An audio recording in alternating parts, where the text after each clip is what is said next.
आनापान की साधना का अभ्यास करें। आनापान की साधना का अभ्यास करें।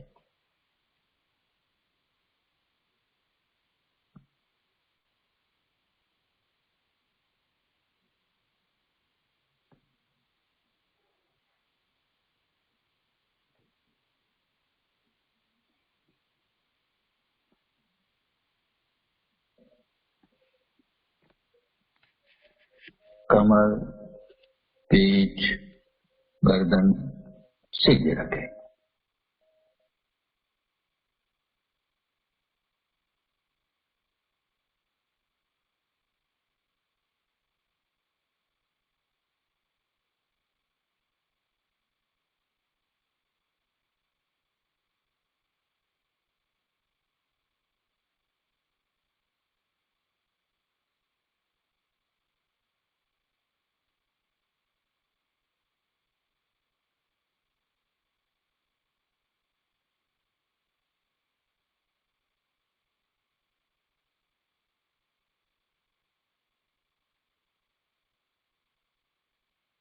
तो सारा ध्यान नासिका के द्वारों पर,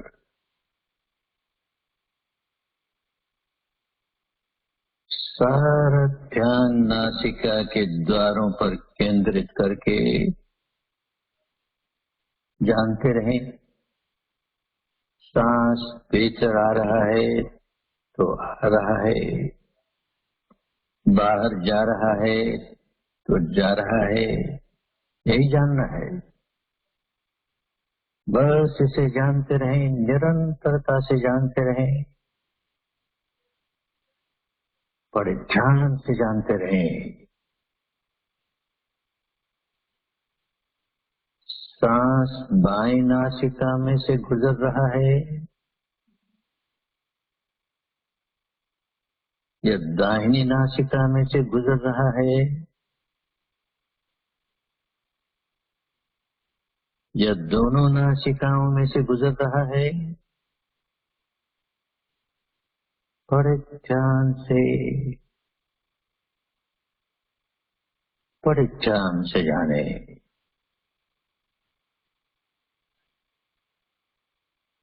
उसे बदलने की कोशिश नहीं करें। बायां है तो बायां है, दाहिना है तो दाहिना है, केवल जाने, केवल जानना ही है।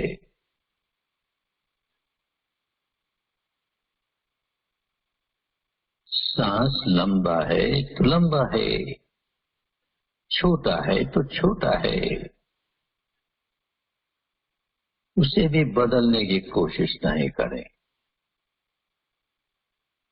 केवल जानना है, केवल जानना है। ये सांस आया, ये सांस गया,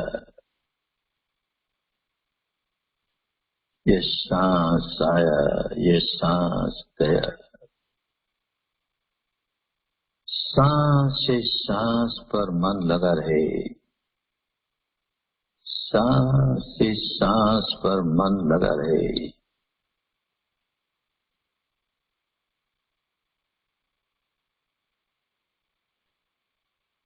मन भटके तो उसे फिर सांस पर ले आए, भटकने ही न दें, पर भटके तो फिर सांस पर ले आए।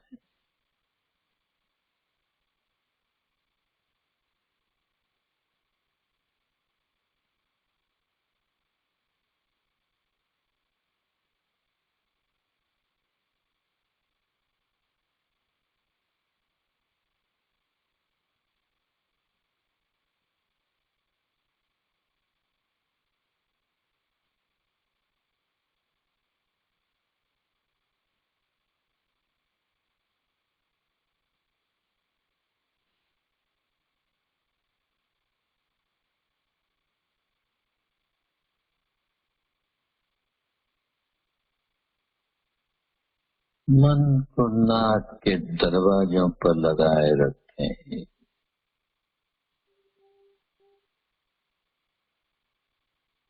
दृढ़ता पूर्वक लगाए रखें।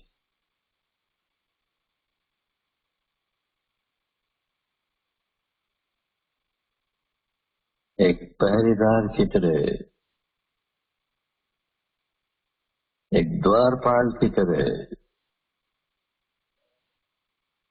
खूब सजग,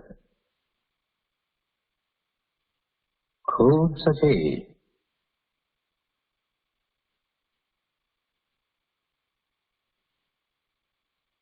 एक भी सांस बिना जानकारी के भीतर आने न पाए।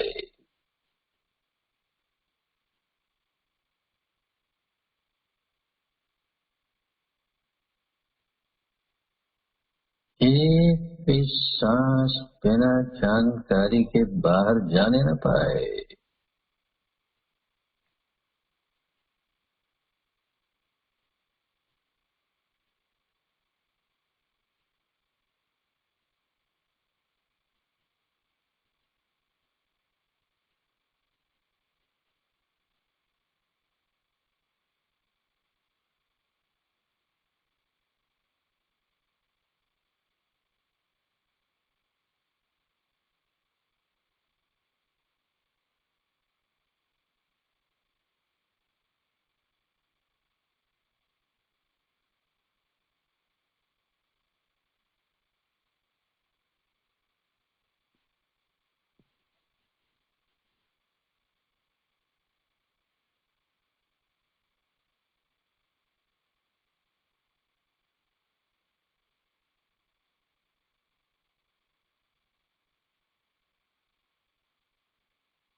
एक एक सांस पर पहरा लगा रहे।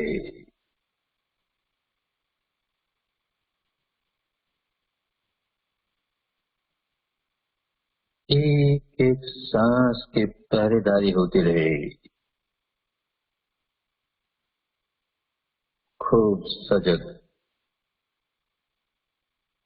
खूब सचेत,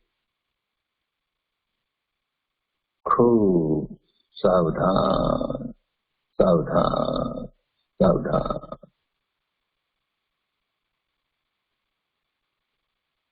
अपने ही सांस के प्रति सावधान, सांस के आवागमन के प्रति सावधान।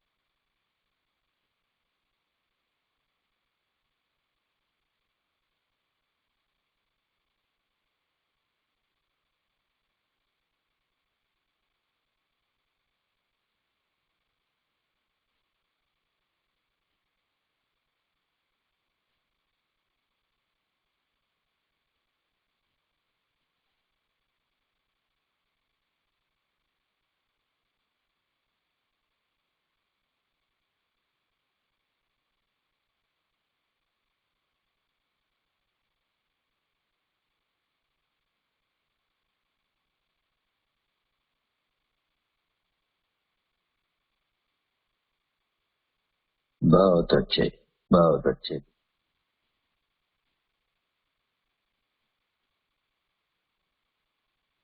मंगल मैत्री को करने के लिए जैसे जैसे मैं बोलूं वैसे वैसे मेरे साथ बोलते जाओ। मेरा मंगल, मेरा मंगल, मेरा मंगल होए रे।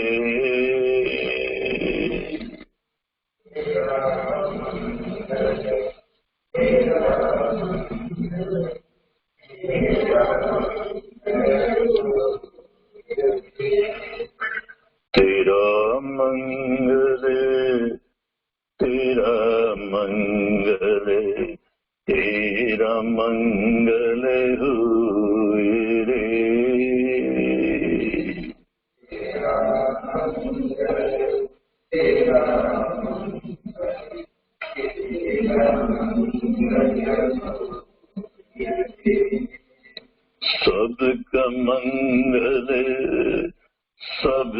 मंगल सबका मंगल होए।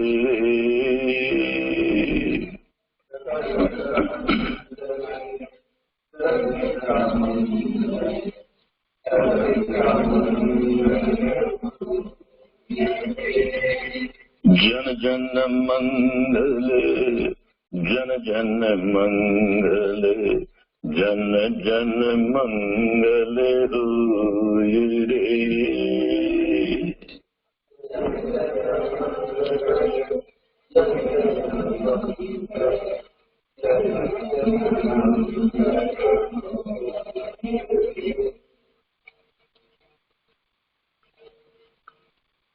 खूब मंगल हो, खूब कल्याण हो, खूब भला हो।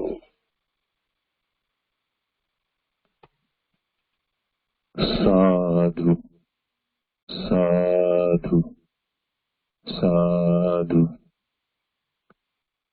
10 मिनिटांचे आनापान झालेले आहे।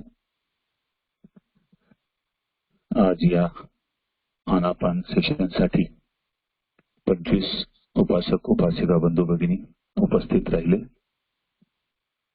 आपण आता आपल्या नियमित व्याख्यानाकडे वळतो आहोत। सर्वांना नमो बुद्धाय व सविनय सप्रेम जय भीम।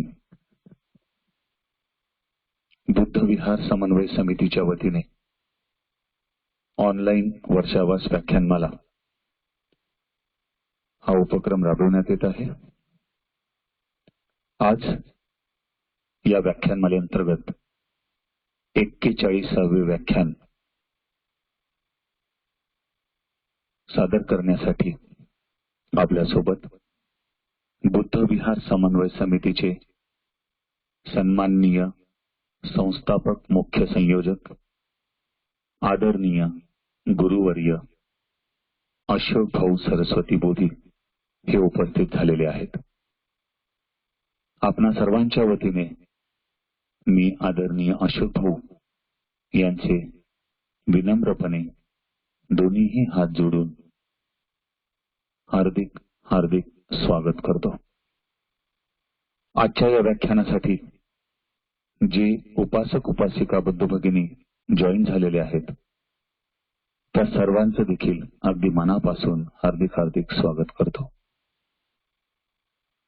आपली आपण करावी सोडवण, आपली आपण करावी सोडवण या विषयावर आदरणीय अशोक भाऊ आज आपणा सर्वांस मार्गदर्शन करणार आहेत, आपलं प्रबोधन करणार आहेत। मी आपणा सर्वांच्या वतीने आदरणीय अशोक भाऊ यांना नम्रपणे विनंती करेल की भाऊ आपण आपले व्याख्यान सादर करण्यापूर्वी कृपया आपल्या परंपरेप्रमाणे त्रिशरण पंचशील वंदना घ्यावी व त्यानंतर आपले व्याख्यान सुरू करावे। आदरणीय अशोक भाऊ सरस्वती बोधी।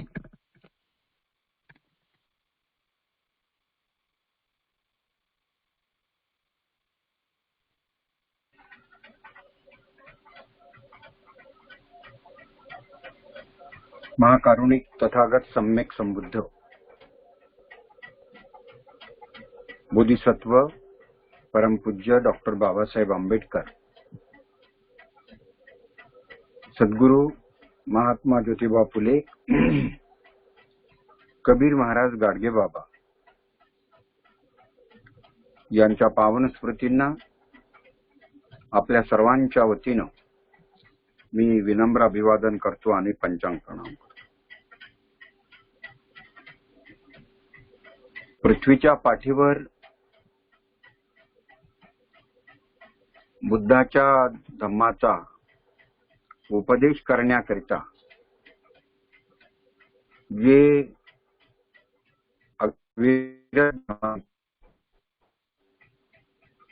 आणि स्वतःला अरहंत पदापर्यंत पोहोचवण्याकरिता श्रम करतात, त्या सर्व श्रमणांना मी आपल्या वतीनं क्षमायाचना करतो. म्हणते, आमचेकडून बुद्ध धम्म संघ या 3 रत्नांप्रती काही दोष घडला असेल तर आपण आम्हा सर्वांना क्षमा करा. या क्षमा याचनेनंतर भिक्खू संघाला मी पंचांग प्रणाम करतो. व्याख्यानासाठी जुळलेले जे ज्येष्ठ आणि श्रेष्ठ असतील त्या सर्वांना मी वंदन करतो. जे माझ्या बरोबरीचे आणि माझ्यापेक्षा लहान असतील त्यांना मैत्रीपूर्ण जय भीम करतो. या व्याख्यानमालेचे मुख्य समन्वयक शील सदाचार संपन्न बंधुवत मित्र आदरणीय प्राध्यापक उमेशजी पाठारे यांचं मनपूर्वक स्वागत करून आपलं सर्वांचं देखील मी स्वागत करतो. आपल्या परंपरेप्रमाणे कार्यक्रमाच्या प्रारंभी 3 रत्नांना शरणगमन आणि पंचशील आपल्याला ग्रहण करायचंय. आपण जिथे असाल तिथे जसे असाल तसे हात जोडून माझ्यासोबत त्रिचरण पंचशील ग्रहण करा. अरहं सम्मा संबुद्धो भगवान् बुद्धं भगवन्तं अभिवादेमि.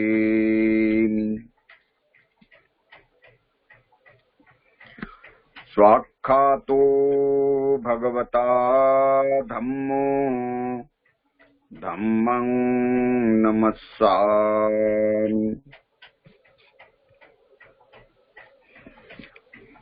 सुपटिपन्नो भगवतो सावक संघो संघं नमामि.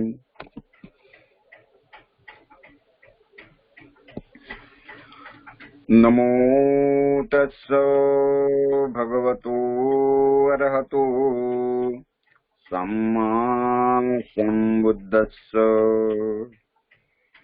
नमो तस्स भगवतो अरहतो सम्मा संबुद्धस्स.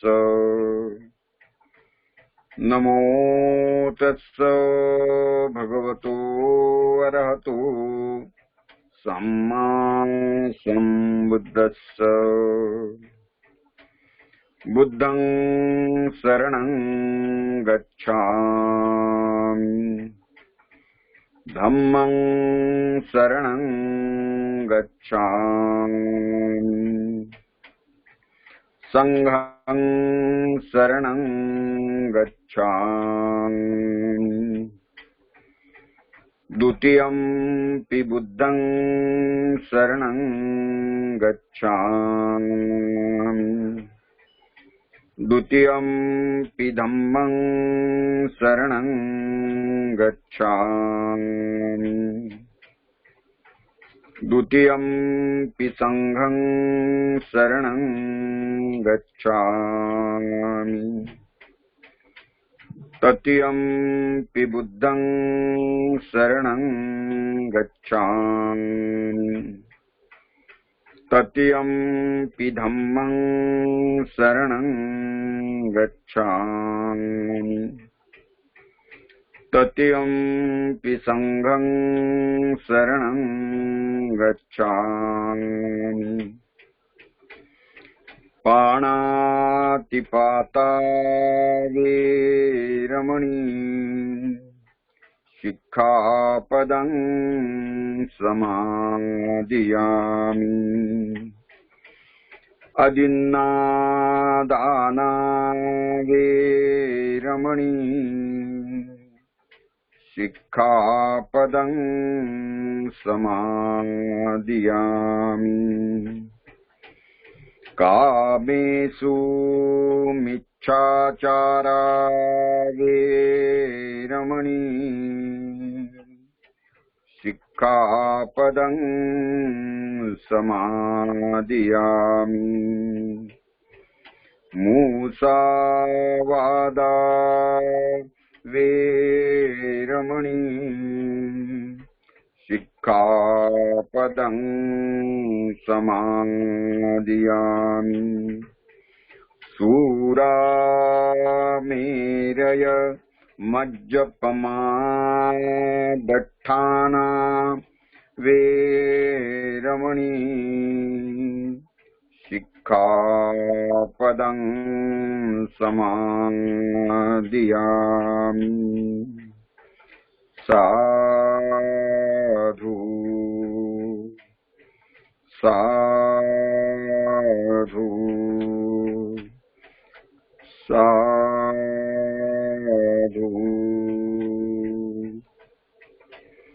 इमाय धम्मानुधम्म पटिपट्टिया बुद्धं पूजेमि।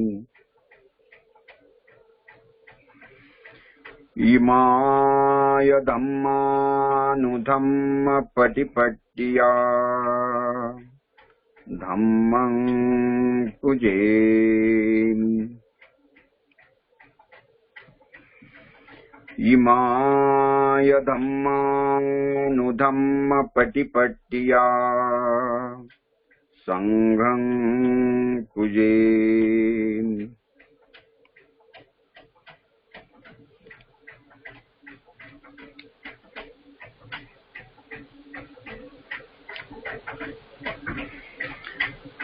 सर्वाभूति मैत्री जड़ावी दया क्षमा शांति करुणा असावी।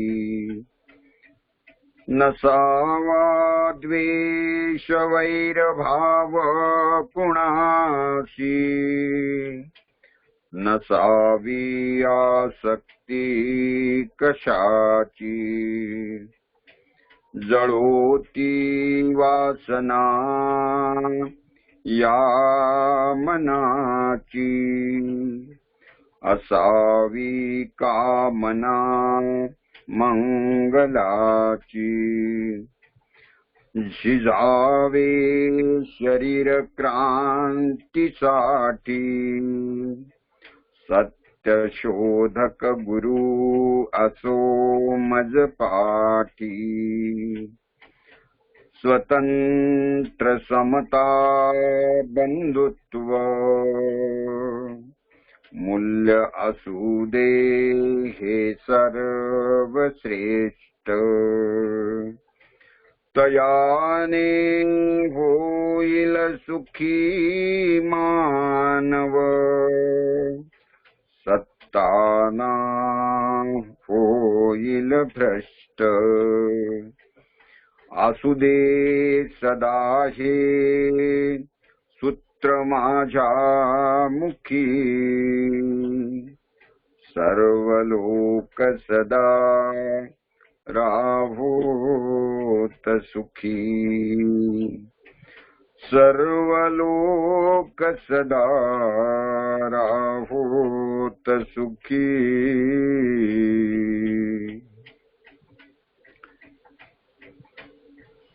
महाकारुणिक तथागत सम्यक संबुद्ध बोधिसत्व परमपूज्य डॉक्टर बाबासाहेब आंबेडकर, सद्गुरू महात्मा ज्योतिबा फुले, कबीर महाराज, गाडगे बाबा यांच्या पावन स्मृतींना अभिवादन करतो। भिक्खू संघास पंचांग प्रणाम करतो आणि उपस्थितांना वंदन करतो। आपली आपण करावी सोडवण, देवावरी भार घालू नये. बुद्ध परंपरेचा आचरणात उपयोग करून आपल्या पद्धतीनं लोकांपर्यंत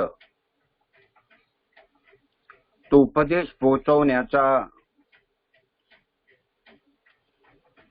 प्रयत्न करता करता जे शहीद झाले ते क्रांतिकारी संत तुकाराम महाराज यांच्या अभंगातल्या ह्या 2 ओळी. आपली आपण करावी सोडवण, देवावरी भार घालू नये. ह्या 2 ओळीमध्ये त्यांनी बुद्ध धम्माचं जे सार तत्व आहे ते त्यांनी मांडलेलं आहे. माणूस हा दुःखाने वेढलेला आहे, तो समस्याग्रस्त आहे, तो अन्यायग्रस्त आहे, तो अभावग्रस्त आहे. मग तो कोणीही का असेना. बुद्ध म्हणतात भिकारी नेहमी दुःखात नसतो, तसा राजा देखील नेहमी सुखात नसतो, आनंदी नसतो. कधी आनंदी कधी सुख. ह्या दोन्ही गोष्टींचं जीवनामध्ये येणं जाणं सातत्यानं नैसर्गिकरित्या सुरू असते. आणि जेव्हा माणूस दुःखी होतो, ते दुःख माणसाला असह्य होतं, त्याच्यातून त्याला मार्ग मिळत नाही. त्याच्यातून मुक्त होण्यासाठी तो तळमळत असतो. जशी पाण्यातली मासळी बाहेर काढल्यानंतर तळफडते, तसं हा माणूस तळफळत असतो. याचं चित्त अस्थिर होतं, अपवित्र होतं. आणि मग तो कोणाचा ना कोणाचा असा आधार शोधत असतो.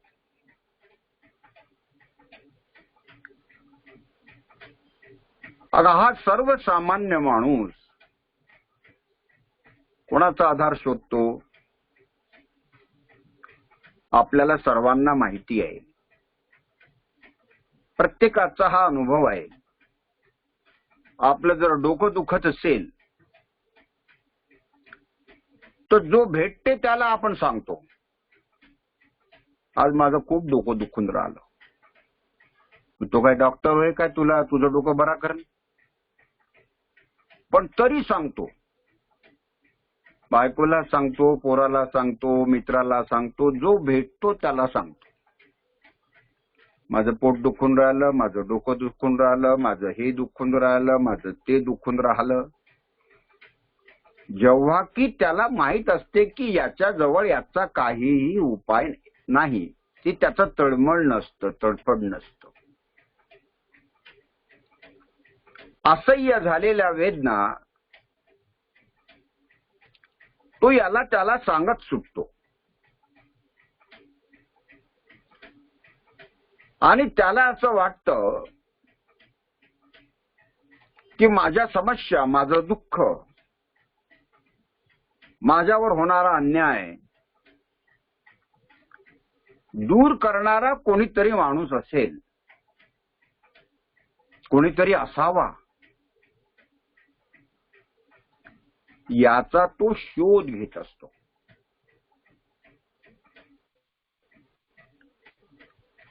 आपल्याजवळ जर त्याचा उपाय नसेल तर तो सामान्य माणूस देवाचा धावा करतो. देव म्हणजे श्रेष्ठ पुरुष. देव म्हणजे दुसऱ्याच्या कल्याणासाठी झटणारा पुरुष, ज्याला आपण महापुरुष देखील म्हणतो. लोक कधी कधी असे म्हणतात, बाबासाहेब आंबेडकर अजून जर 10 वर्ष वाचले असते तर आपल्या समाजाची अवस्था काही वेगळीच असती. या देशाची अवस्था वेगळीच असती. हे आपण सातत्यानं ऐकतो. कुणाच्या भाषणातून तरी ऐकतो, कुणाच्या पुस्तकातून तरी वाचत असतो. कधी कधी मी पण ऐकतो, बुद्धाचा परत जन्म होणे गरजेचं आहे.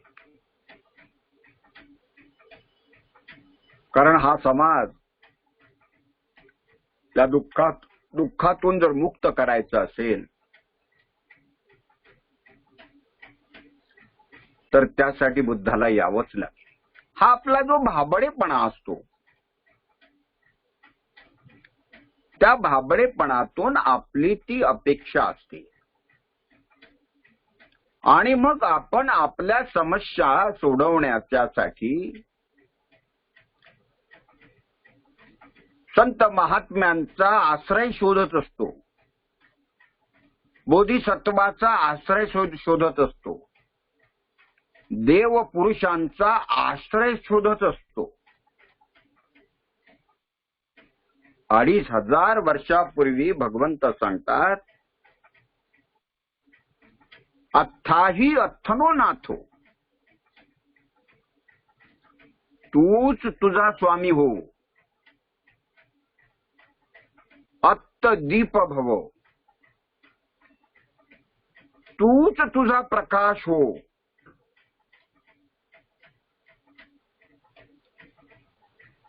आणि संत महात्मे म्हणतात, जो दुसऱ्यावरी विसंबला त्याचा कार्यभाग बुडाला.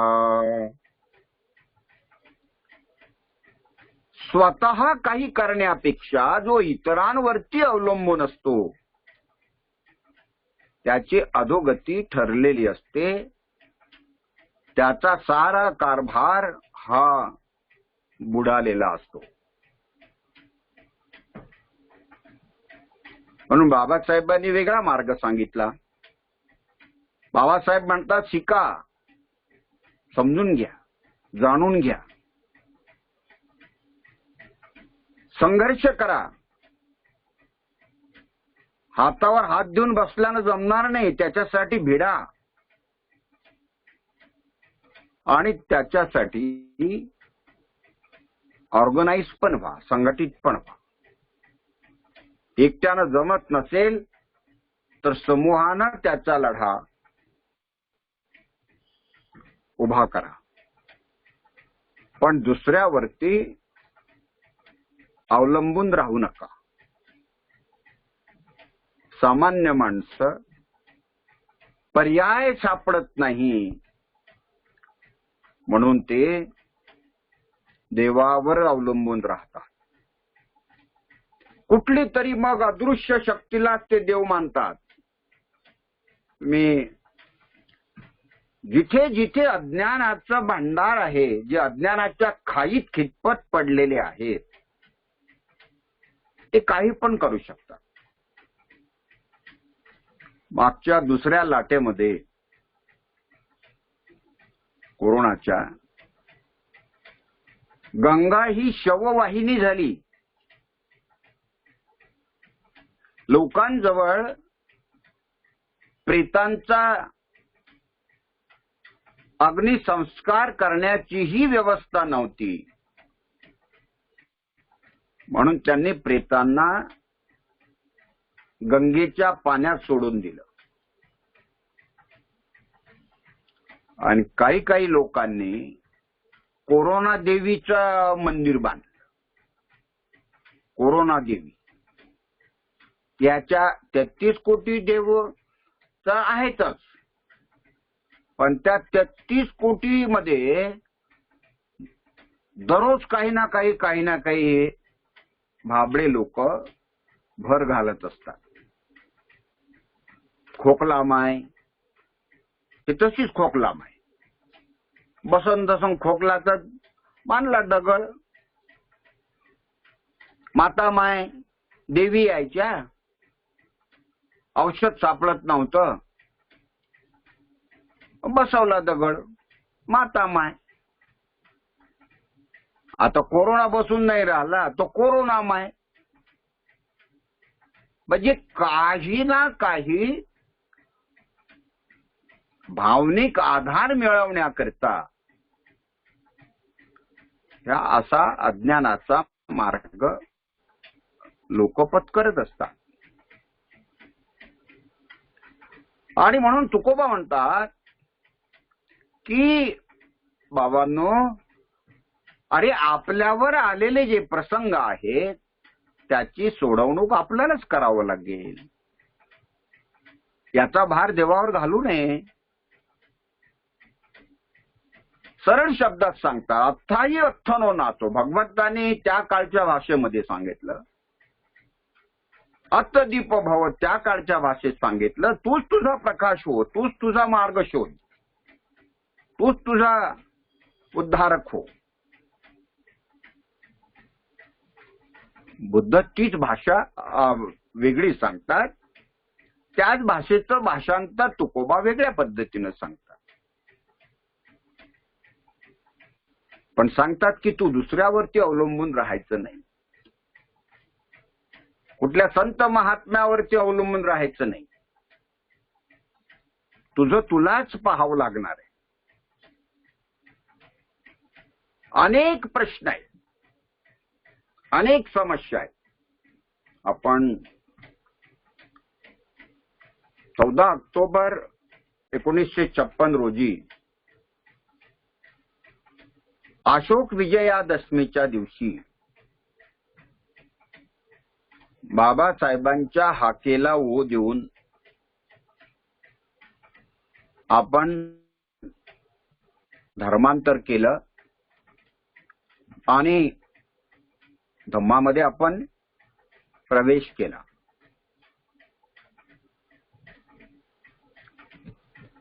इतक्या दिवसानंतर आपल्याला असं वाटतं की खूप वर्ष झालीत. आपल्या दृष्टीनं 3 पिढ्या, आपली ही 3री पिढी. या 3ऱ्या पिढीमध्ये आपण बदलायला पाहिजे अशा आपल्या अपेक्षा स्वाभाविक आहे. पण संस्कार बदलण्यासाठी हा कालखंड खूप मोठा झालेला नाही. हजारो वर्षापर्यंतचे रुजलेले संस्कार, अज्ञान ते एकाएकी जाणार नाही. त्याला सातत्यानं त्या पद्धतीनं प्रयत्न करावे लागणार आहे. जसं बाबासाहेब म्हणतात की धम्माच्या प्रचारासाठी, धम्मा चक्राला गतिमान करण्यासाठी 3 गोष्टींची गरज आहे. धम्मग्रंथ पाहिजे,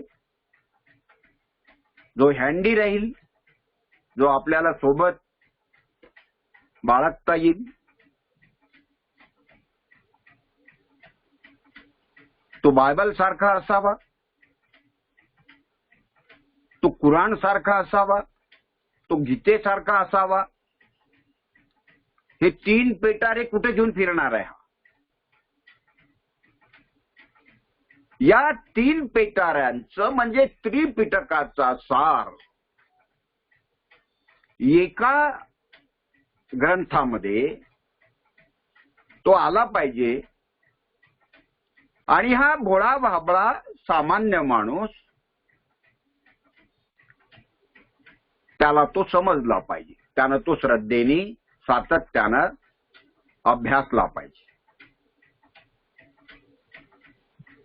हे काम बाबासाहेब आंबेडकरांनी पूर्ण केल्यानंतरच श्वास सोडला.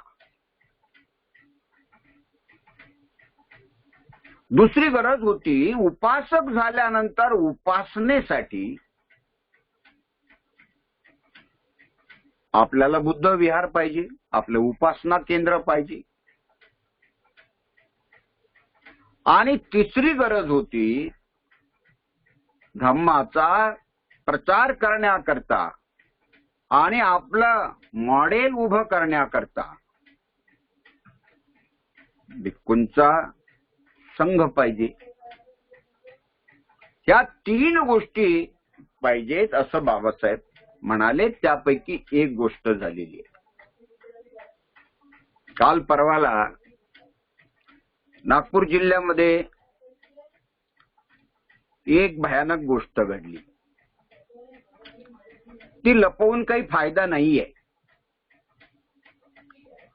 आणि आपण ऐकल्यानंतरही त्याच्यामुळं आपल्याला फारसं विचलित होण्याचंही कारण नाही, पण त्याचा आपल्याला बोध घेतला पाहिजे, त्याचा विचार निश्चित केला पाहिजे. अशी ती घटना आहे, दुःखद घटना आहे.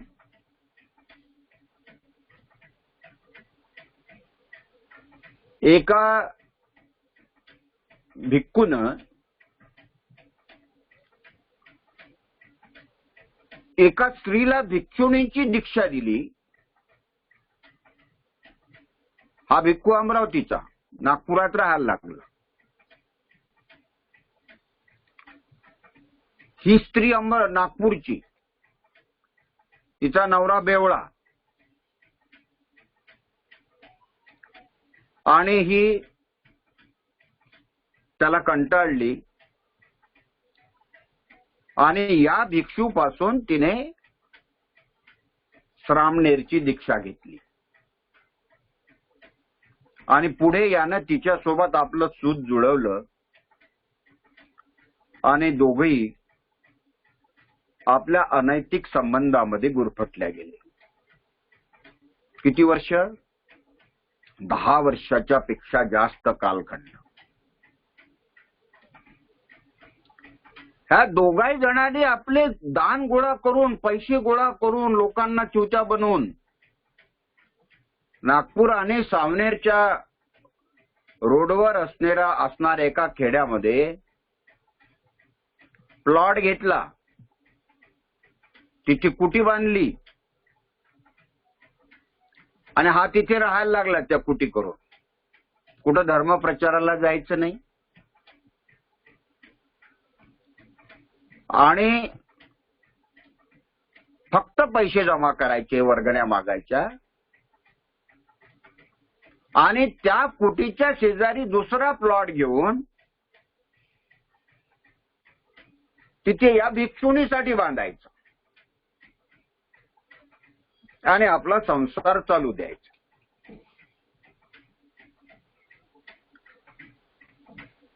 पण नंतर अलीकडच्या काळात ती भिक्षुणी त्याला टाळू लागली. त्याला त्याचा फोन उचलत नाही आणि एक दिवस त्याच्या कुटीवरती गेल्यानंतर दोघांचं भांडण झालं. पोलिसांना दिलेल्या बयानानुसार तो असा म्हणतो, काही ही मला अशी म्हणाली की तू आता म्हातारा झाला, माझ्या गरजा तू पूर्ण करू शकत नाही. आणि त्याने कांदा कापाच्या चाकूनं 2-3 चाकू त्यानं मोडले आणि शेवटी हातोडीनं मारून आणि मग चाकूनं तिच्या गळ्याला वार केला आणि ती चिवरवर असताना आणि हा चिवरवर असताना या भिक्खूनं त्या भिक्षुणीचा खून केला. याच्यावर भिक्खू संघाचं लक्ष नाही, याच्यावर उपासकांचं लक्ष नाही. उपासक बोलले तर भिक्खू म्हणतात की तुम्ही चिवरचा मान राखा, आमचा मान नका राखू, चिवरचा मान राखा. म्हणजे जसं काही चिवरमध्ये जीव आहे. लोकांना जर मूर्ख बनवायचं असेल, लुटायचं असेल तर भाषा अशी येतं मग. आणि त्याच्यामुळं चांगल्या भिक्षूंना पण त्याची किंमत मोजावी लागते. महापंत भंतेजी आले, ठाण्यामध्ये जाऊन त्याचं चिवर उतरवलं, त्याला कपडे दिले आणि हिच्या नातेवाईकांना हिची अंत्येष्टी केली. त्या अंत्येष्टीला कोणी गेलं नाही बाकीची. हा प्रसंग, ही घटना मी यासाठी सांगतोय की बाबासाहेब आंबेडकर म्हणायचे की मला भिक्खूंचा एक नवा संघ निर्माण करायचा आहे. हे कोणी करावं? कोणी कोणाची वाट पाहावी? ही समस्या जर आपली असेल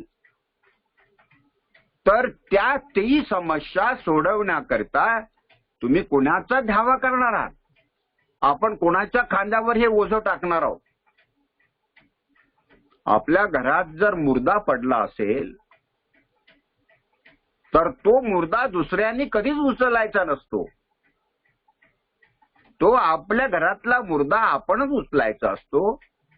हा अनुभव आपल्याला आहे. ही समस्या म्हणजे आपल्या घरातला मुर्दा. मग या समस्येला दूर करण्याकरता, याला निपटवण्याकरता आपल्यालाच प्रयत्न करावा लागेल. आणि एकट्याने होत नसेल तर समूहाने हा प्रयत्न करावा लागेल. ही पहिली जबाबदारी भिक्खू संघाची. माझा अनुभव आहे, मी जेव्हा जेव्हा भिक्खूंना पत्ते मागितले, नंबर मागितले, मला अपयश आलं. अनेक भिक्खू आपला पत्ता द्यायला आणि आपला नंबर द्यायला घाबरतात. याचा अर्थ असा आहे की संघामध्ये चिवरच्या वेशामध्ये पीतवस्त्र झाकून लांडग्यांचा वावर होतो आहे, हे स्पष्ट आहे. मग हे जर आपल्यासारख्या उपासकांनी बोललं तर आपण टार्गेट होतो. मग हे भिक्खू संघावर टीका करतात, हे भिक्खू संघाला मानत नाही. आता आपण 12 महिन्यापासून तुम्ही माझ्या संपर्कात आहात. कधी आपण भिक्खूंना, संघाला प्रणाम केल्याशिवाय आपण कधी पुढचं वाक्य बोललो नाही. आजारी पडणाऱ्या भिक्षूंसाठी आपण गेल्या वर्षभर प्रयत्न करत आलो. अर्थात ही घटना म्हणजे गव्हातले तांदळातले दगड आहेत, हे काही सार्वत्रिक नाही. पण आता चर्चेसाठी तो विषय आहे, म्हणून आपल्याला तो विषय घ्यावा लागतो. आणि म्हणून आज अशोकाच्या काळाप्रमाणे अशोकाने 60,000 भिक्षूंचे चिवर उतरवले होते. असंच होतं. शत्रूंनी भिक्षू घुसवले होते. आजही शत्रूंनी भिक्षू घुसवले. भाजपचे लोक, RSSचे लोक त्यांना महिन्याचे 15,000 रुपये देतात आणि ते म्हणतात तुम्ही काय देता आम्हाला? तुम्ही का आमचं धड स्वागतही करत नाही. ते आम्हाला दर महिन्याला 15,000 रुपये देतात. वाणी कोण्या दिशेनं वाहत चाललं हे आपण प्रबुद्ध नागरिकांनी, उपासकांनी लक्षात घेणं किती नितांत आहे हे आपण पाहिलं पाहिजे. आणि तुमच्या माझ्यासारखा जो प्रामाणिक माणूस, परखड माणूस धम्मप्रचाराचं काम करतो, त्याच्याविषयी हीच लोक 15,000 रुपये महिना घेणारे ते अपप्रचार करतात. पाहिजे बरं तो माणूस RSSचा आहे, पाहिजे बरं तो माणूस RSS मध्ये आहे. नक्की तर नक्की. आणि पुन्हा दुसरं आपलं झाकण्यासाठी ते दुसऱ्याला दोषारोप करून आपलं झाकण्याचा प्रयत्न करते. हा अनुभव, या लोकांपासून होणारा त्रास, त्याच्यापासून आपणही सुटलेलो नाही. आणि आपल्याला काय माहिती ही मंडळ कोणाला काय सांगते आहे. त्या बदमाश लोकांना भीती वाटते, परखड बोलणाऱ्या लोकांच्या बद्दल यांना भीती वाटते आणि म्हणून ते बोलत राहतात, चुकीच्या पद्धतीनं आपला अपप्रचार करत राहतात. आणि म्हणून या घटनेच्या पासून आपण संकल्प केला पाहिजे की सम्राट अशोकाने ज्याप्रमाणे हे 60,000 भिक्षू हुडकून काढले आणि त्याचं चिवर उतरून भिक्खू संघाची स्वच्छता केली, ही स्वच्छता करण्याची गरज कधी नव्हे एवढी आजच्या तारखेला आलेली आहे. मी वारंवार सांगितलं, शिबिरातूनही सांगतो की त्यागी भिक्खू आणि वैतागी भिक्खू आणि आळशी भिक्खू हे 3 प्रकारचे लोक आहेत. वंदनीय कौंडण्य म्हणते वैराग्य धारण केलेले त्यागी भिक्खू आहेत. म्हणून आपण त्यांना पंचांग प्रणाम करतो, त्यांची काळजी घेतो. असा एक वर्ग मोठा आहे ज्यांना आपण पंचांग प्रणाम करतो. काही वैतागी आहे, नवरा बायकोचं भांडण झालं, मुलांचं पटलं नाही, तो भिक्खू झाला, तर त्याच्या आणि चित्तशुद्धीचा काय संबंध आला. काही तरुण पोरं, नोकरी लागत नाही, काम होत नाही, कोणी पोरगी देत नाही, म्हणून तो भिक्खू झाला. 150 किलोचं वजन करून घेत बसला, आयतं खाऊन खाऊन. त्याला अरहंत व्हायचं नाही, त्याला निर्वाण मार्गाने जायचं नाही, त्याला फक्त लोकांच्या हातावर तुरी देऊन फक्त फसवायचं आहे आणि आपलं जीवन सुखासीन करायचंय. आणि त्या लोकांचे हे सारे घोटाळे अनेकांना माहीत असूनही त्याच्याकडे दुर्लक्ष आपण करतोय.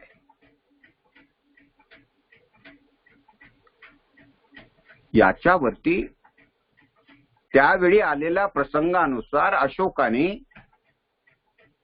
उपाय काढला आणि त्यांचे चिवर सोडले, काहींची ती कत्तल केली.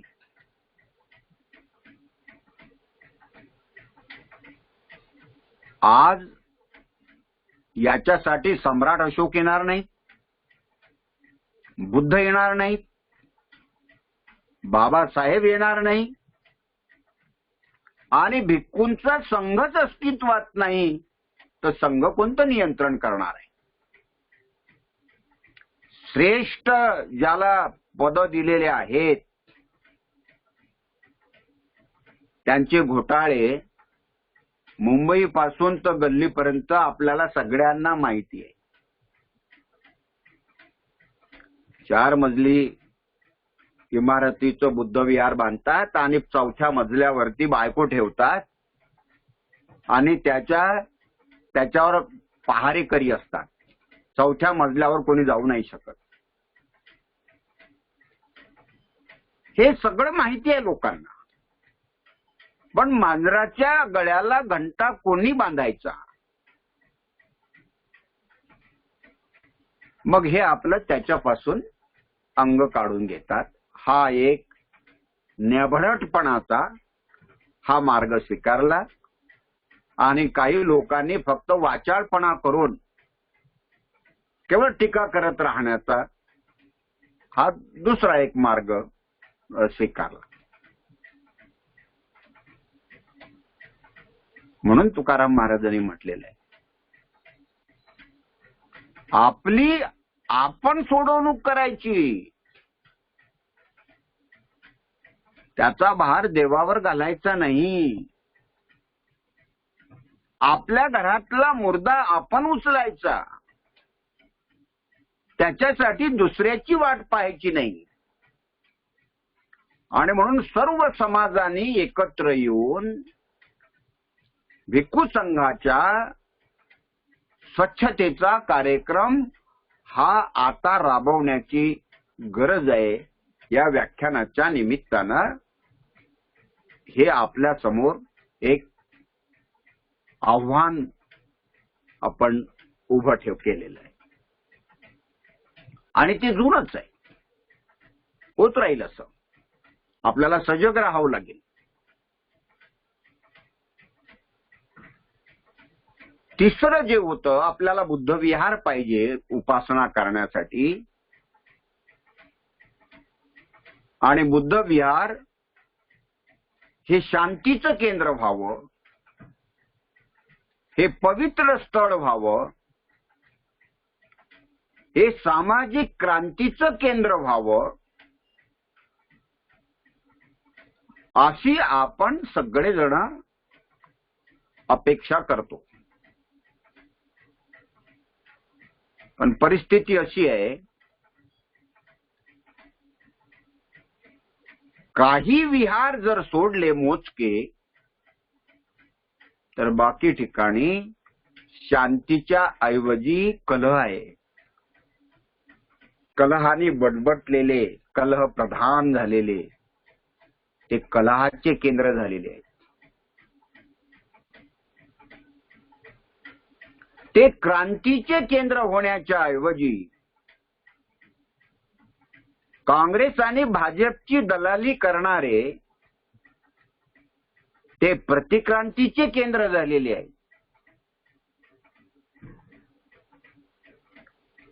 आणि जिथून धर्म शिकायला पाहिजे ते फक्त आणि फक्त रात्रीला त्रिशरण पंचशील म्हणण्यासाठी उघडतात आणि मुंबई सारख्या शहरात तर फक्त रविवारीच उघडतात. मी काही विहारांमध्ये फिरलो, अंधार, आणि रविवारी उघडतो म्हणे आम्ही. म्हणजे बाबासाहेब आंबेडकरांच्या स्वप्नामध्ये जे बुद्ध विहार आहे किंवा बुद्धाच्या संकल्पनेमध्ये जे बुद्ध विहार आहे, ते बुद्ध विहार आपण अजून निर्माण करू शकलोच नाही.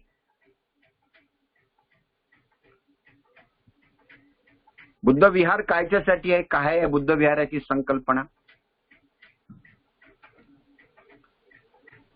बुद्ध विहार हे बौद्ध भिक्षूंना राहण्याच्या साठी श्रद्धावान उपासकांनी ते बांधून दिलं आणि ते संघाला दान केलं. ज्याला आम्ही देव माणूस म्हणतो ते महेंद्र बारसागडे साहेब रिटायर झाल्यानंतर त्यांना 35 लाख रुपये मिळाले. त्या माणसांनी, त्या देव माणसांनी आपल्या गावातल्या वाडवडिलांनी घेऊन ठेवलेल्या जागेवर ते पूर्ण 35 लाख रुपये तिथे खर्च केले, विहार बांधलं, भिक्षू निवास बांधलं आणि ते विहार संघाला दान केलं.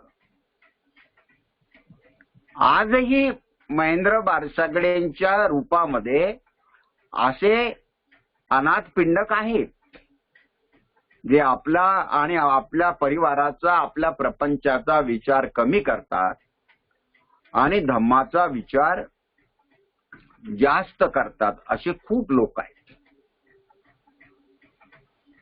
डॉक्टर अशोक कांबळे नावाचे यवतमाळचे उपासक होते. त्यांनी चिवर घेतला. आता ते अशोक बोधी झाले. डॉक्टर अशोक बोधी आपल्या आयुष्यात केलेली कमाई आणि आजही जो वेळ ते दवाखान्यात घालवतात, तिथून दिलेले, लोकांनी दिलेले पैसे, त्या पैशाचा उपयोग म्हणते डॉक्टर अशोक बोधी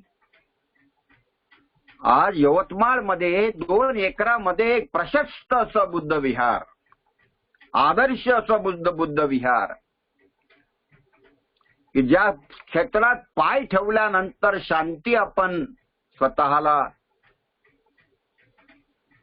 म्हणजे आपल्याला वाटते, असं धम्म क्षेत्र त्यांनी तयार केलेलं आहे आणि त्याचा विकास पण ते करत आहे.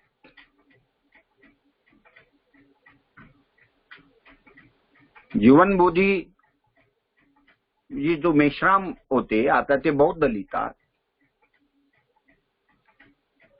65 लाख रुपये खर्च करून चिचाळला, भंडारा जिल्ह्यात प्रशस्त असं बौद्ध विहार निर्माण केलं.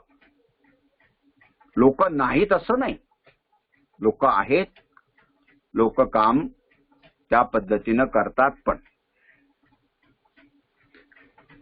पण जे बांधलेले बुद्ध विहार आहेत त्याला शांतीचे केंद्र करण्यासाठी,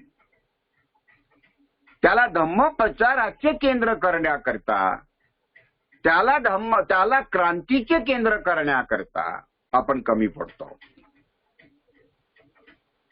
एक संस्कृती आहे, बुद्ध विहारांची एक संस्कृती आहे. जशी ज्या चर्चमध्ये पाद्री नाही तो चर्च नाही, ज्या मस्जिदीमध्ये मौलवी नाही ती मस्जिद नाही, ज्या गुरुद्वारामध्ये ग्रंथी नाही तो गुरुद्वारा नाही, आणि ज्या मठामध्ये महंत नाही तो मठ नाही. आणि हेच सूत्र बुद्ध धर्माचं पण आहे. ज्या विहारामध्ये भिक्षू नाही ते विहार नाही. कारण बौद्ध भिक्षू, बौद्ध भिक्खू असल्याशिवाय आपल्याला धर्म कुणी शिकवू शकणारच नाही. आपण प्रपंचातले माणसं, आपल्याला मर्यादा येतील, आपण बुद्धीच्या स्तरावरती आपण काम करू, पण हृदयाच्या स्तरावरती काम करताना आपला आदर्श कितीही ठेवण्याचा आपण प्रयत्न केला तरी तो कमी पडतो. म्हणून भिक्षूंच्या कार्याचा जो प्रभाव पडेल, काल बोधिप्रिय भिक्षूंनी किती सुंदर महामंगल सूत्राच्या एका पदावरती 1 तास प्रवचन दिलं. हे आलं कुठून एवढ्या लहानशा वयामध्ये? हे बळ आलं कुठून? हे बळ आलं, ही चित्तशुद्धी आली, ही प्रज्ञा आली त्यांच्या वैराग्यातून, त्यांच्या करुणेतून विनयबुद्धी प्रिय जेव्हा धम्मदेशना देतात,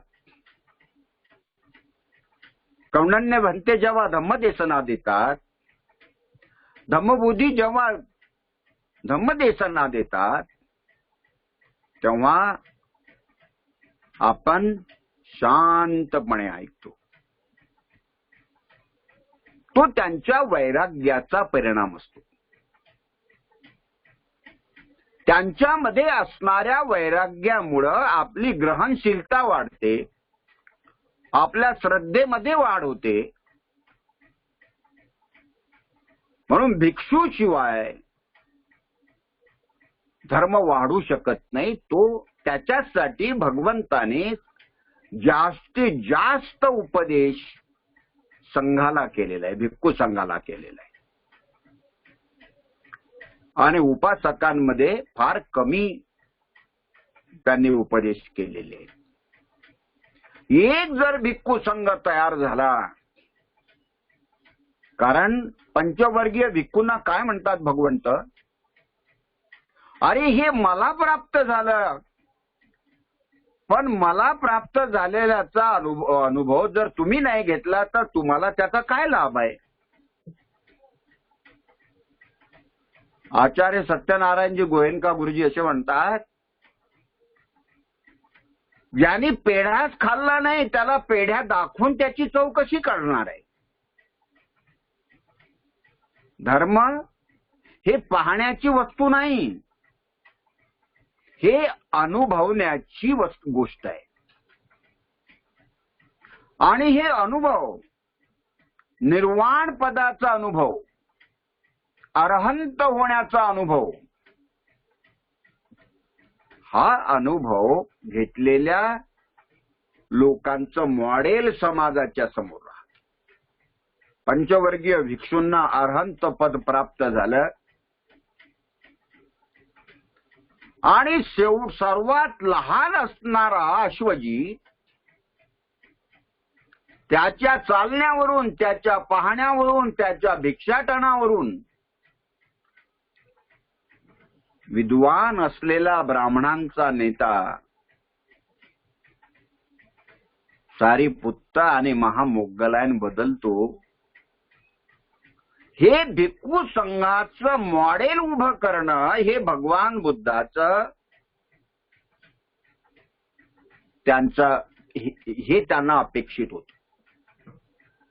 बाबासाहेबांना हे अपेक्षित होत. आपल्याला देखील तेच अपेक्षित आहे की भिक्खूंचा वर्ग हा एक मॉडेल म्हणून समाजासमोर उभा झाला पाहिजे. त्याच्यामध्ये वैराग्य, त्याच्यामध्ये प्रज्ञा आणि त्याची दिशा समाजाच्या कल्याणाची, ह्या 10 बोधिसत्वाच्या पारमिता त्यानं पूर्ण केल्या पाहिजेत. त्याला निर्वाण प्राप्त झालं पाहिजे आणि तो अरहंत पदापर्यंत पोहोचला पाहिजे. हे मॉडेल, हे भिक्खूचं मॉडेल आहे, हे भिक्खू संघाचं मॉडेल आहे. आणि हे मॉडेल उभं करण्याकरता उपासकांनी त्या पद्धतीचे बुद्ध विहार निर्माण करून संघाला दान दिले पाहिजे, संघाचं जतन केलं पाहिजे, संघाच्या प्रशिक्षणासाठी व्यवस्था केली पाहिजे, संघाची सुरक्षा केली पाहिजे. संघामध्ये जर भेसळ होत असेल तर ती बाजूला केली पाहिजे. संघ जर विकृतीच्या मार्गाने जात असेल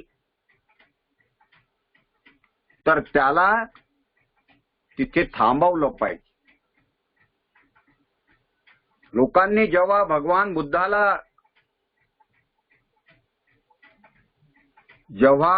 कंप्लेंट केली की भगवान, तुमच्या संघातले हे काही लोक आम्हाला असं असं सांगतात, आम्हाला तसं सांगतात. आणि कोणी सांगितलं तर ते त्याला रागवतात. एका स्थवीराला, अरहंत झालेल्या स्थवीराला सांगितलं. त्या स्थवीराने भगवंताला सांगितलं. भगवंताने उपासकांना सांगितलं की संघाला भोजन दान द्यायचं नाही, त्याला दान द्यायचं नाही, त्याला त्याची जागा दिसू द्या. आणि भिक्खूंना सांगितलं का मी 3 महिन्यासाठी अरण्यवासात चाललो, माझ्यासोबत कोणीही यायचं नाही. तुम्ही जो प्रमाद करता आहात त्या प्रमादाचे काय परिणाम होतात हे तुम्हाला कळू द्या. आणि बुद्ध निघून गेले. आणि हे जेव्हा चारिकेला जातात लोक, तेव्हा कोणी त्यांना कोणी भिक्षा देत नाही. आणि उपवास पडायला लागले, आदर होत नाही. आणि शेवटी आता काय केलं पाहिजे, तर अशा वेळी ज्येष्ठ भिक्षूंच्या जवळ बाकीचे भिक्षू जातात आणि सांगतात, म्हणते याच्यावर काहीतरी करा. आणि मग संघ अरण्यात जाऊन भगवंताची क्षमा मागतो आणि भगवान बुद्धाला अरण्यातून घेऊन येतो. भगवान बुद्धाच्या काळात देखील हे झालेलं आहे. पण त्यांनी त्याची सोडवण केली. ज्याने संघ निर्माण केला त्यालाही त्याची सोडवणूक करण्यासाठी प्रयत्न करावे लागले. कारण हे मानवी मन आहे. आपण तरी काय करतोय? बुद्धविहार समन्वय समिती आपण निर्माण तरी कशासाठी केली? उपासक म्हणून बुद्ध विहारांची ही जी अवकाळ आहे, ही जी दुरावस्था आहे, हा जो कलह आहे, हा आपण एकट्याने दूर नाही करू शकत. म्हणून संपूर्ण भारतामध्ये असा एक स्वर, एक आवाज आला पाहिजे. सर्वांना ही समस्या आहे हे आपण त्यांच्या लक्षात, त्यांच्या मेंदूत ते घुसवलं पाहिजे. हे 2014 पासून आपण तो प्रयत्न करून राहिलो.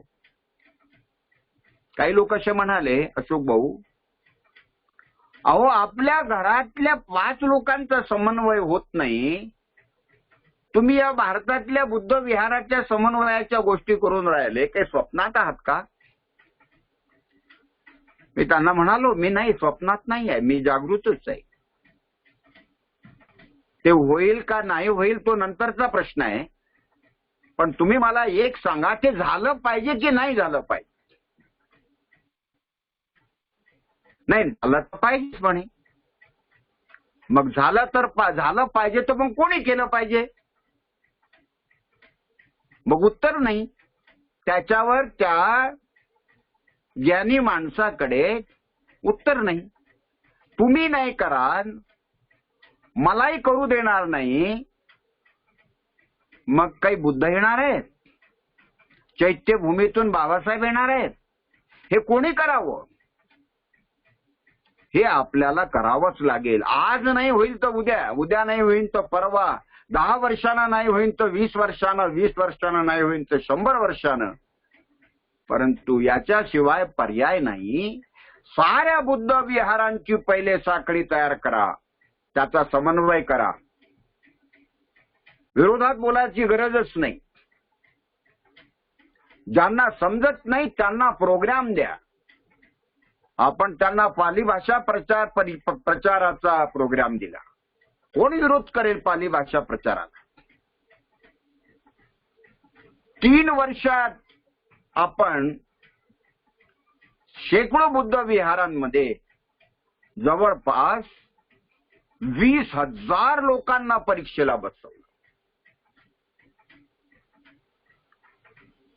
धीरे धीरे लोकांच्या हे लक्षात आलं. आपण 4 समन्वय परिषदा घेतल्या, 2 बुद्ध महोत्सव घेतले, महाराष्ट्र राज्यस्तरीय एक अधिवेशन घेतलं आणि आता आपण 13-14 नोव्हेंबरला नाशिकला राष्ट्रीय अधिवेशन, आपण 16 राज्याचं अधिवेशन घेतो. आणि जशी जशी लोकांच्या मनामध्ये ही जागृती होईल तेव्हा जिल्हा स्तरावरती एक महाविहार असलंच पाहिजे आणि ते त्या जिल्ह्यातल्या विहाराचं हेडक्वार्टर असलं पाहिजे. ते त्यांचं मार्गदर्शक केंद्र असलं पाहिजे. तिथून त्याला उपाय आणि मदत केली पाहिजे. जेवढे जिल्हे असतील भारतात त्या प्रत्येक जिल्ह्यात ते महाविहार व्हावं. त्या विहाराचा आचार्य म्हणून श्री सदाचार संपन्न विद्वान असे भिक्षू आचार्य असावेत आणि अशा विद्वान शील सदाचार संपन्न भिक्षूंचा संघ म्हणजे तो बौद्ध भिक्खूंचा संघ. हे आपल्यालाच करावं लागेल.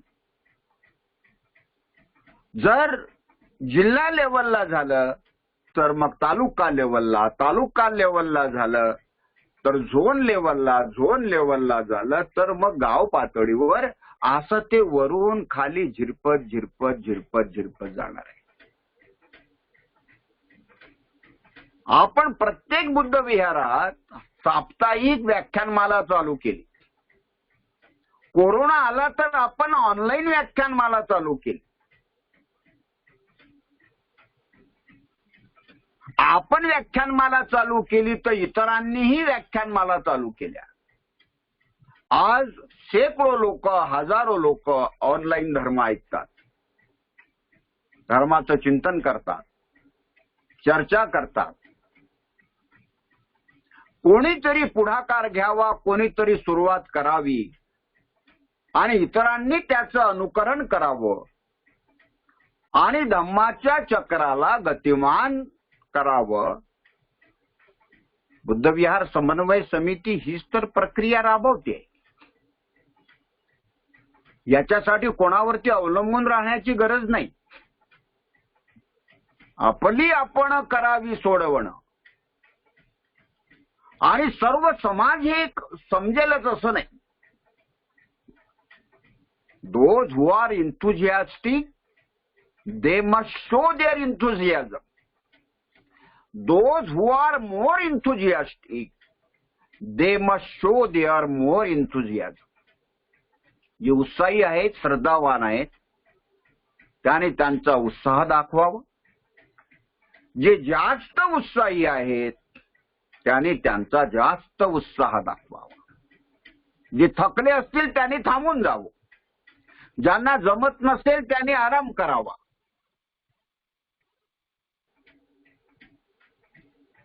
हे या पद्धतीनं आपल्याला जमेल तेवढे प्रयत्न आपण केले पाहिजे. आपण होत असेल तर जमीन नांगरून ठेवूया. होत असेल तर आपण त्याचं सिंचन करूया.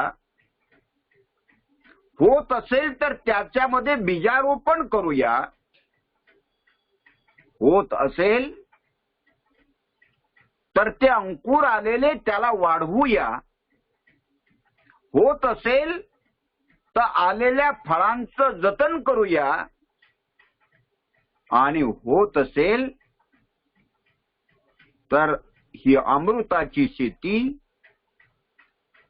त्याला लागलेले अमृत फळ आपण लोकांना वितरित करूया. होत नसेल तर थांबायचं नाही. जेवढं होते तेवढं तरी आपण केलंच पाहिजे. हा करेल तो करेल ही गुलामीची मानसिकता सोडून द्यायची आणि जेवढं होते तेवढं देखील आपण केलं पाहिजे. मी पासून सुरुवात केली पाहिजे, स्वतःपासून सुरुवात केली पाहिजे. Charity begins at home. तरुण लोक मिळत नसेल तर म्हाताऱ्यांनी करायचं. माणसं दारूच्या गुत्त्यावर जाऊन जर रेंगत पडलेले असतील तर स्त्रियांनी करावं, पण थांबायचं नाही.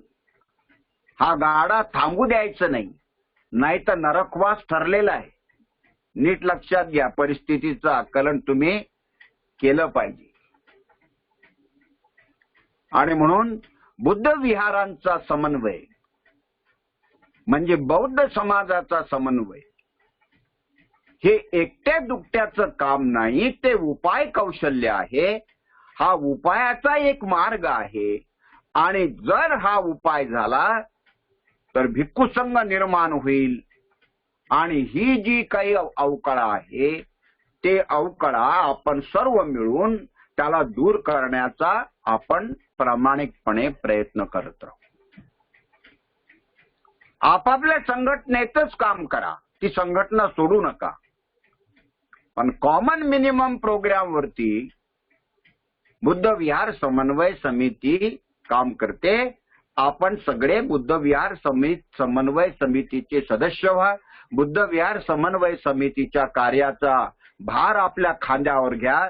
जमेल तेवढा, जमेल तिथे त्याला आपण वाहून घ्यावं. त्यालाच त्याचा फायदा आहे, नाहीतर त्याचा काहीही फायदा नाही.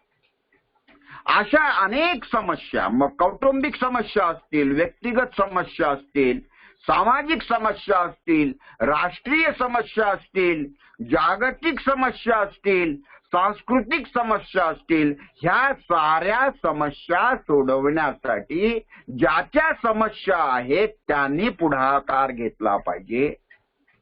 आणि त्यांनी पुढाकार जर घेतला तर त्या समस्या सुटू शकतात. आणि त्यानं जर दुसऱ्यावरती जर तो विसंबून राहिला का हे कोणीतरी मोठा माणूस करेल, हे कोणीतरी देव करेल, हे कोणीतरी, हे आपल्याकडून होत नाही, ते कोणीतरी दुसऱ्यांनी करावं, ही धारणा जर असेल तर त्या धारणेचा आपल्याला काहीही उपयोग होऊ शकत नाही. वेळेचं बंधन आहे. आणि म्हणून वेळेचं तारतम्य लक्षात घेता आपल्याला ह्या बाकीच्या समस्यांचे संदर्भ आजच्या व्याख्यानात देणं शक्य नाही. पण आपण समजून घ्या, माझ्याकडे हे सगळं मी सांगू शकतो, पण आपल्याला ह्या सगळ्या गोष्टी कधीतरी परत आपण त्याच्यावर चर्चा करू. आपण माझी जी विनवणी आहे, माझ्या मनात लागलेली जी आग आहे ती समजून घ्यावी. आणि आपल्याही मनात ती ज्योत पेटवावी. आणि ऋतून बसलेला हा गाडा आपण सर्वांच्या ताकदीनं त्याला गतिमान करण्याचा प्रयत्न करत असताना मी कुठे आहे हे विसरून जायचं. त्याचा मला काय लाभ आहे हे विसरून जायचं. मीपणा सोडून द्यायचा. समाजाच्या सुखातच तुमचं सुख आहे. समाज दुखी तर तुम्ही दुखी, समाज सुखी तर तुम्ही सुखी. म्हणून समाज हित हेच आपलं हित हे ब्रीद मनाशी ठेवून आपण हा कार्याचा गाडा पुढे नेऊया.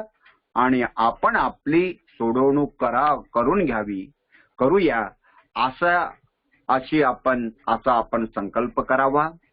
आपण मला ऐकून घेतलं त्याबद्दल आपलं सर्वांचं मनापासून मी ऋण मानतो. आज ही रिकामी जागा पूर्ण केली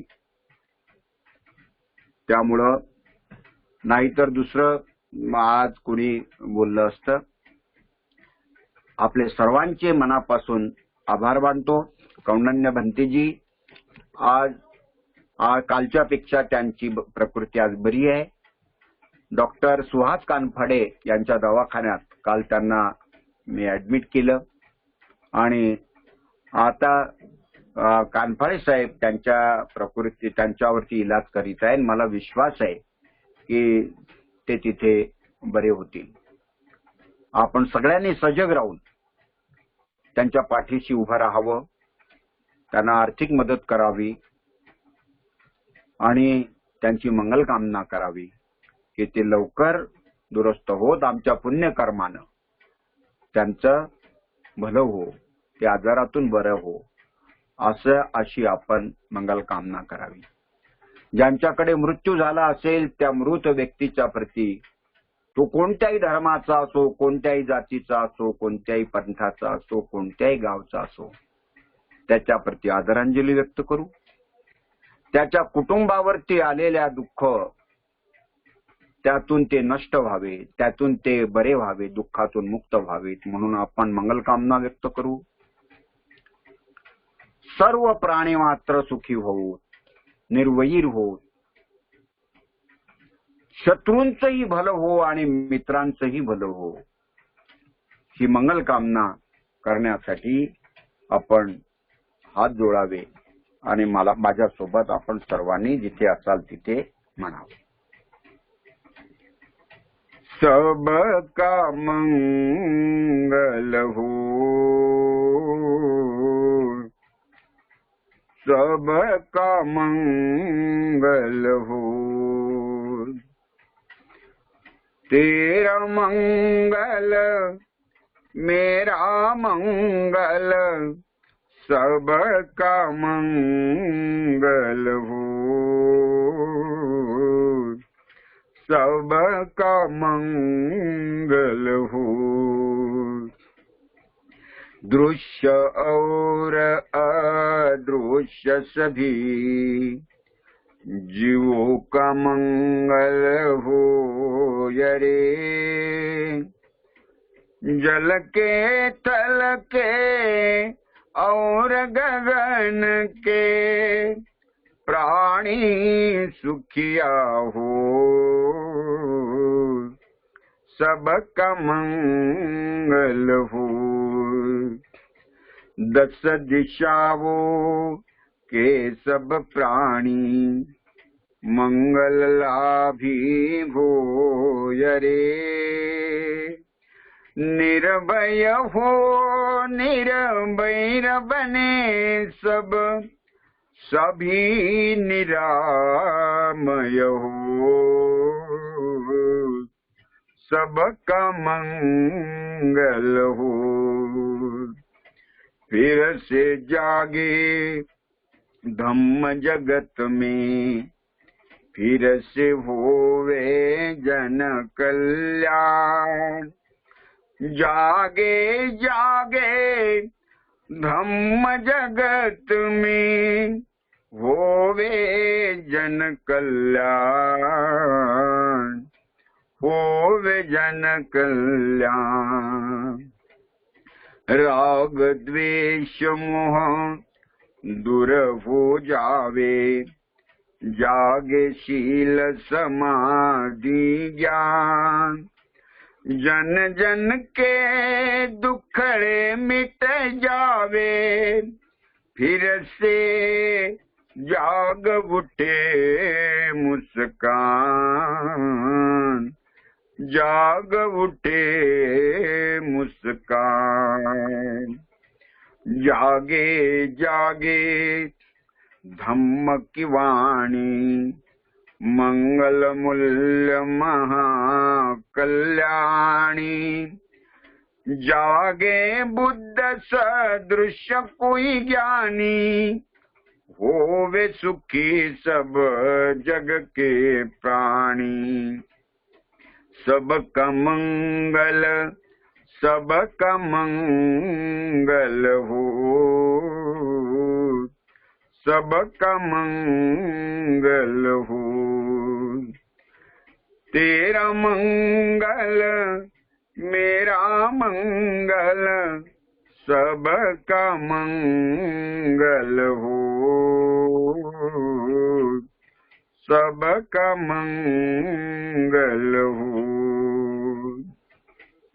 सब पाप सकरणं कुशल उपसंपदा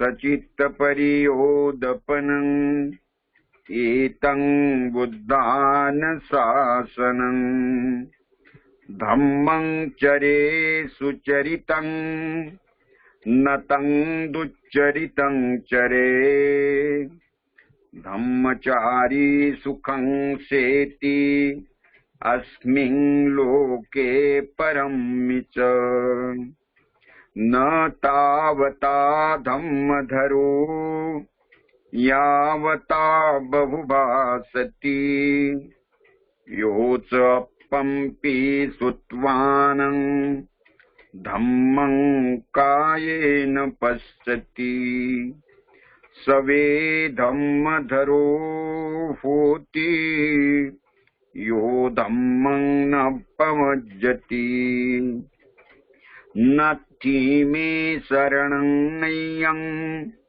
बुद्धो मे शरणं वरं एतेन सच्चवज्रेण होतु मे जयमङ्गलम् नत्थि मे शरणं नय्यं धम्मो मे शरणं वरं एतेन सच्चवज्रेण होतु मे जयमङ्गलम् नत्थि मे शरणं नय्यं संघो मे शरणं वरं एतेन सच्चवज्रेण होतु मे जयमङ्गलम्। साधु साधु साधु। इमाय धम्मानुधम्म पटिपट्टिया बुद्धं पूजेमि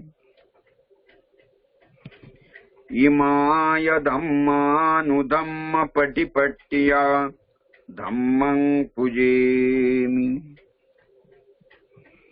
इमाय धम्मानुधम्म पटिपट्टिया संघं पूजेमि। नमो बुद्धाय नमो धम्माय नमो संघाय। सर्वांचं मंगल हो। सर्वांना मैत्रीपूर्ण जय भीम। उद्या शुक्रवार, उद्या दुसरे वक्ते राहतील। काही आपल्याला पठारे सरांना काही सूचना द्यायच्या असतील तर ते सूचना देतील, अन्यथा कार्यक्रम संपल्याची उद्घोषणा करतील आदरणीय पठारे सर।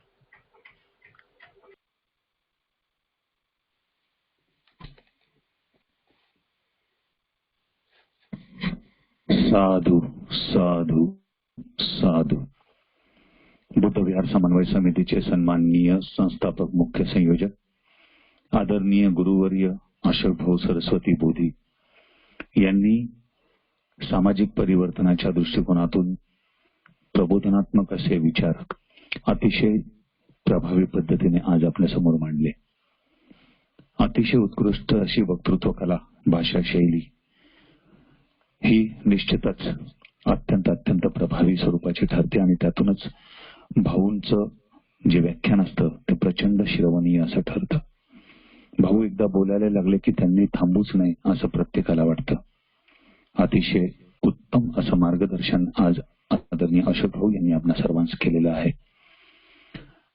आपण थोडक्यात एक डोळ्यात अंजन घालणे असं म्हणतो, त्याचा बहुतेक काही प्रत्यय प्रचिती आपणास या ठिकाणी आली असेल। अतिशय परखड असे विचार, सुस्पष्ट विचार आणि तेवढीच सुस्पष्ट अशी मांडणी। त्यामुळे आजचे व्याख्यान हे निश्चितच अतिशय उपयुक्ततेचे ठरले। मी आदरणीय अशोक भाऊ यांचे अगदी मनापासून खूप खूप आभार व्यक्त करतो। आजच्या या व्याख्यानासाठी तब्बल 113 उपासक उपासिका या ठिकाणी उपस्थित होते, जॉईन झाले. त्या सर्व उपासक उपासिका बंधू भगिनींचे देखील अगदी मनापासून खूप खूप आभार व्यक्त करतो. आजचे व्याख्यान आता संपते आहे, परंतु एक महत्वपूर्ण सूचना देऊन आजच्या व्याख्यानाचा आपण समारोप करूया. वंदनीय भिक्खू कौंडिन्य हे भाऊंनी सांगितल्याप्रमाणे डॉक्टर कानफाडे यांच्या दवाखान्यामध्ये पुन्हा हॉस्पिटलाइज झालेले आहेत, ऍडमिट करण्यात आलेले आहे त्यांना, परंतु प्रकृती मात्र त्यांची सुधारते आहे. ही बाब निश्चितच आपल्या सर्वांसाठी अतिशय आनंददायक आहे.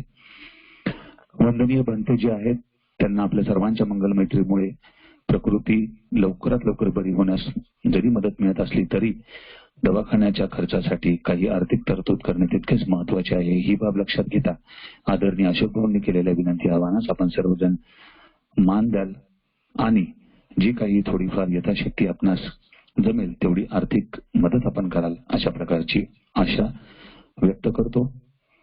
उद्या 7:30 वाजता निश्चितच नवीन वक्ते, नवीन विषय. 7:30 वाजता पुन्हा याच लिंकवर आपण भेटूया सर्वजण. आजचं व्याख्यान संपलं असं जाहीर करतो, थांबतो. सर्वांना पुनश्च नमो बुद्धाय व सेविनेचं प्रेम. जय भीम. धन्यवाद. Good night.